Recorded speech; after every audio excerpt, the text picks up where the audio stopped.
Hey friends, an incredible teacher of mine, he actually taught me chainsaw carving, gave me this huge chunk of raw beeswax from West Virginia. And I thought to myself, you might want to see how I'm going to chop it up and melt it down and process it into other little forms that I can sell. And then good news, I'll have beeswax that I can offer to y'all for if you want to buy my salve or anything else that I create. Okay, for the first time ever, I'm going to put online one of my very best Bush Ninja tips, which is how to chop up beeswax. And the secret is these guys. Snippers or clippers, we call them in America. Other places like South Africa call them secateurs.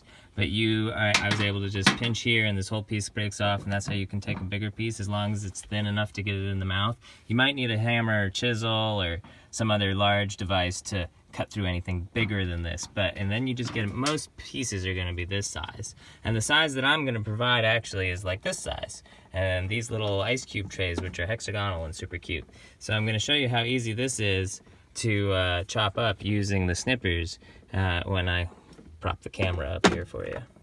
Okay, so as you can see, these snippers, you just come along any angle and you just scissor right through, and you can cut pretty small pieces of beeswax up, and it allows you can cut them straight up into the pot, or you can cut them onto a plate and then pour it into the pot if you're measuring ratios or anything.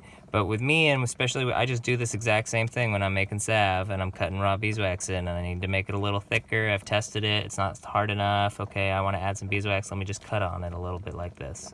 And every time you cut, maybe you get big pieces, you can cut them smaller.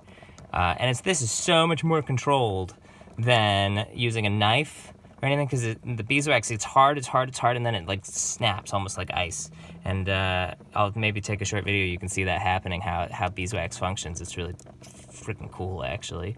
But this makes it the easiest thing in the world to chop up beeswax, and it's one of my very best Bush Ninja tips. I'm maybe not the only person that ever thought of this, but I thought of this myself, and I'm very proud because it made my personal life a hell of a lot easier, and it's changed other people's lives. I've had people exclaim, enjoy how much they loathed chopping beeswax and how much better it is now. So there you go, Bush Ninja tip. Super glad to share it with you. Okay, so here's what happens when you just cut into beeswax, and it's a large chunk, one-handed with slippery hands. See how that just fractures once I place the cut here? It just breaks and goes along some kind of grain. There's crystalline structure in there, I don't know. But it's amazing how it curves, and just when you're doing it with a knife, it just goes pow, and then you lose the tip of your finger underneath because it just shocks you, breaks, shatters like ice. So that's pretty neat quality of beeswax. Okay, so as you can see here, we have our pot of melted beeswax is sitting in a double boiler, and that allows the inside never to get too hot and potentially burn or harm the beeswax. You don't want it to remove all the wonderful enzymes that are naturally in there.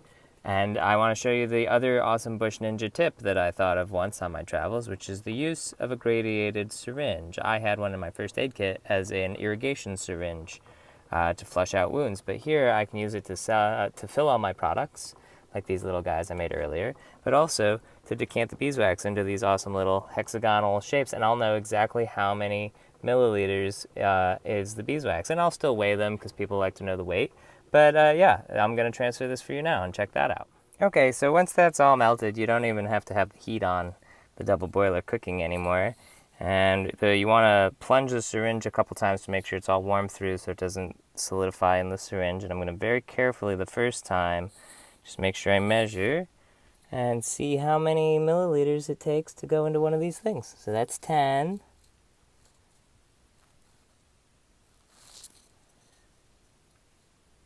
20, and I'll fill it to 10 again, but I'll see what it gets to when it's full.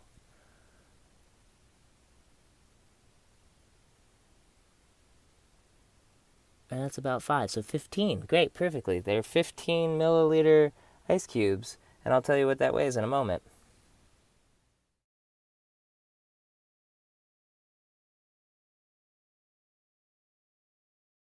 Ta-da!